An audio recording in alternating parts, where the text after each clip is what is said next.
Welcome to our channel. నేను యజ్ఞమూర్తి. రీసెంట్గా రెండు ఘటనలు టాలీవుడ్లో సంచలనం సృష్టించిన సంగతి మనందరికీ తెలుసు. మొదట మోహన్ బాబు గారింట్లో జరిగినటువంటి ఘటన ఏదైతే ఉందో దానికి సంబంధించి ఒక TV channel జర్నలిస్ట్ని Mohan Babu mic గొట్టంతో కొట్టినటువంటి ఆ ఘటన ఒకటి.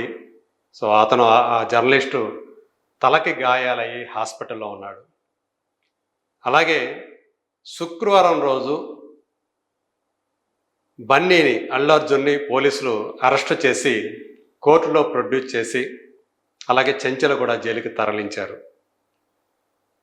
ఆయన మీద మోపబడినటువంటి అభియోగం డిసెంబర్ 4 రాత్రి పుష్ప 2 ఆడుతున్నటువంటి సంధ్య 70mm థియేటర్ ఆర్టీసీ క్రాస్ రోడ్స్లో ఉంటుందని అందరూ తెలుసు. సో అక్కడికి అనుమతి లేకుండా వెళ్ళి ఆ షోకి వెళ్ళి అక్కడ తోపులాట తొక్కిసలాటకు కారణమై ఒక మహిళ మృతికి అలాగే ఆమె కుమారుడు తీవ్ర గాయాలు పాలై అపస్మారక స్థితికి వెళ్ళడానికి కారకుడయ్యాడన్న కేసు మీద A11 నిందితుడిగా ఆయన్ని పోలీసులు అరెస్ట్ చేయటం. ఈ రెండు ఉదంతాలు తీవ్ర కలకలాన్ని సంచలనాన్ని సృష్టించాయి. అల్లు అర్జున్ ఉదంతం అయితే నేషనల్ మీడియాలో కూడా ప్రముఖ స్థానాన్ని వహించింది. ఇక తెలుగు మీడియాకైతే ఆ రోజు 11 గంటల నుంచి 11:30 నుంచి వేరే న్యూస్ లేదన్నట్టుగా అల్లు అర్జున్ ఉదంతం మీదే ఫోకస్ పెట్టడం మనందరికీ తెలుసు. సో పుష్ప 2 అనే సినిమాతోటి ఆయనకు వచ్చినటువంటి ఆ ఇమేజ్ ఏదైతే ఉందో అది ఇవాళ ఒక నేషనల్ లెవెల్లో ప్రభాస్ తర్వాత ఆయనకు కూడా సూపర్ స్టార్డమ్ని తీసుకొచ్చి పెట్టిందని మనందరికీ తెలుసు.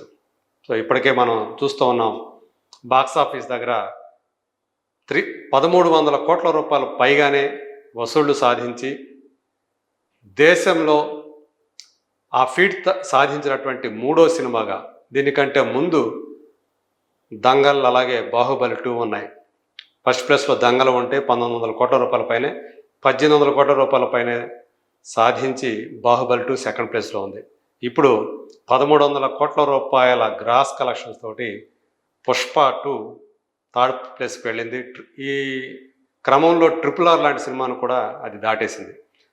సో ఇప్పుడు మనం మోహన్ బాబు అలా, అల్లు అర్జున్ ఇలా అని ఎందుకు చెప్పుకుంటున్నామంటే, తన వల్ల గాయానికి గురైనటువంటి జర్నలిస్టుని పరామర్శించడానికి హాస్పిటల్కి వెళ్ళారు మోహన్ బాబు.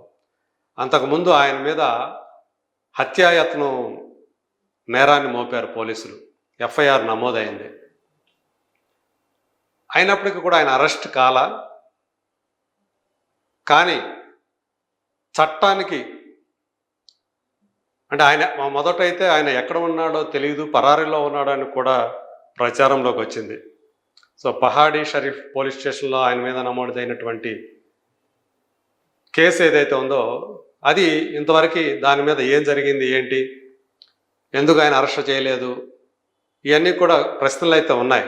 కాకపోతే ఆయన కూడా గాయాల పాలే హాస్పిటల్లో ఉన్నారు, మెడికేషన్ తీసుకుంటున్నారని కూడా అప్పుడు మనకు వచ్చింది. కాంటినెంటల్ హాస్పిటల్ ఆయన చికిత్స తీసుకున్నారు.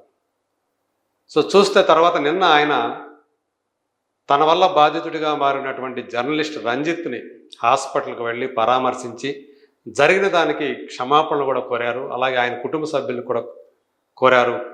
తనకు ఆ టైంలో ఉన్నటువంటి ఒక భావోద్వేగంలో అలా చేశానని కూడా ఆయన వివరణ ఇచ్చుకున్నారు. ఈ పరామర్శకు ముందు ఆయన ఒక ఆడియో క్లిప్పును రిలీజ్ చేశారు, జరిగిన ఘటనని చింతిస్తున్నానని. తర్వాత ఒక లెటర్ కూడా రాశారు ఆ ఛానల్ యాజమాన్యానికి, తన వల్ల పొరపాటు జరిగింది క్షమించమని చెప్పేసి కూడా ఆయన మొత్తం మీడియాకు కూడా ఆయన క్షమాపణ చెప్పారు.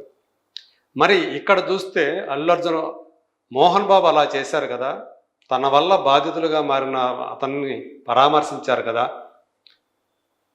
క్షమించమని చెప్పారు కదా, మరి ఇక్కడ ఎందుకు అల్లు అర్జున్ ఆ బాధిత కుటుంబాన్ని ఇంతవరకు కలవలేదు అనే ప్రశ్నలు ఉన్నాయి.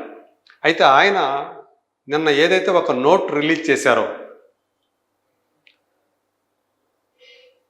అంటే చట్టపరమైనటువంటి న్యాయపరమైనటువంటి నిబంధనల వల్ల తాను ఆ బాధిత కుటుంబాన్ని కలవలేకపోతూ ఉన్నాను.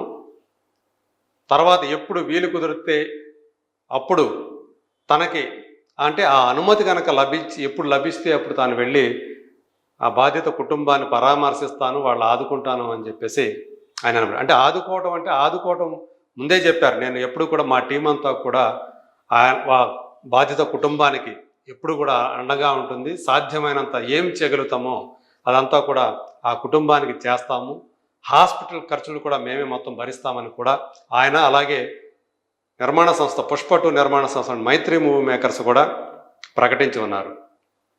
కాకపోతే మోహన్ బాబుకి అడ్డం రాని న్యాయపరమైన అడ్డంకులు బాధిత కుటుంబాన్ని పరామర్శించడానికి అల్లు అర్జున్కి ఎందుకు వచ్చాయి అని చాలామందికి సందేహాలు వస్తూ ఉన్నాయి. దీనికి న్యాయ నిపుణులు సమాధానం చెప్పాలి. సో ఏదైతే ఏమి, అల్లు అర్జున్ ఆ బాధిత కుటుంబాన్ని యాక్చువల్గా ఈ పాటికి ఎప్పటికో ఆయన వెళ్ళి పరామర్శించి ఉండాల్సింది. ఎందుకంటే అప్పటి నుంచి కూడా, అంటే ఘటన జరిగిన 4వ తేదీ నుంచి కూడా 13 ఏళ్ల బాబు, అది కూడా తాను స్వయాన అల్లు అర్జున్ అభిమాని అని చెప్తూ ఉన్నారు. ఆ అబ్బాయి శ్రీతేజ్ హాస్పిటల్లో ఇప్పటికీ కూడా అపస్మారక స్థితిలోనే ఉన్నారు. అతని హెల్త్ కండిషన్ విషమంగానే ఉంది అని చెప్పేసి మనకి సమాచారం అందుతూ ఉంది. సో అందుగురించి ఆయన మళ్ళీ వీలైనంత త్వరగా కోలుకోవాలని చెప్పేసి ప్రార్థిస్తున్నానని కూడా ఆయన అల్లు అర్జున్ చెప్పారు. సో ఇది ఇప్పుడు ఇవాళ సోషల్ మీడియాలో చూసుకుంటే శ్రీతేజ్ తల్లి రేణుక మరణం, అలాగే శ్రీతేజ్ అపస్మారక స్థితికి వెళ్ళటం, ఏదైతే ఆ ఘటన జరిగిందో సంధ్యా థియేటర్ ఘటన, అది చాలా దురదృష్టకరం అని చెప్పేసి అందరూ కూడా ఫీల్ అవుతున్నారు. అయితే కొంతమంది వేరే లాజిక్లు తీసుకొస్తూ ఉన్నారు. జాతరలు జరుగుతున్నాయి, పుష్కరాలు జరుగుతూ ఉన్నాయి, అలాగే అనేక ఈవెంట్లు జరుగుతూ ఉంటాయి. వాటిలో తొక్కిసలాట్లు జరిగే గతంలో చాలామంది చనిపోయిన విషయం, గాయపడిన విషయం మనం చూసాం. కానీ అక్కడ ఎవరిని కూడా, అంటే దానికి బాధ్యులైన వారిని ఎవరిని కూడా మన పుష్కరాల్లో కానివ్వండి, జాతరలో కానీ అప్పుడు చనిపోయినప్పుడు మనం ఎవరిని కూడా వాళ్ళని ప్రభుత్వాలను లేదా ఇంకెవరినో బాధ్యులను చేయలేదు. ఇక్కడ ఈయన మాత్రం ఎందుకు బాధ్యులు చేశారని చెప్పేసి చెప్తూ ఉన్నారు, అడుగుతూ ఉన్నారు. మొత్తానికి ఈ ఉదంతం ఏదైతే ఉందో, అల్లు అర్జున్కు సంబంధించినటువంటి ఆయన అరెస్టు, ఆ తర్వాత బయటకు వచ్చిన తర్వాత బాధిత కుటుంబాన్ని కలవకపోవడానికి ఆయన చెప్పిన కారణాలు చాలామందిని కన్విన్స్ చేయట్లేదు. మోహన్ బాబుకు ఒక రూలు, ఈయనకి ఒక రూలో ఉంటుందా న్యాయపరంగా అని చెప్పి ప్రశ్నిస్తూ ఉన్నారు.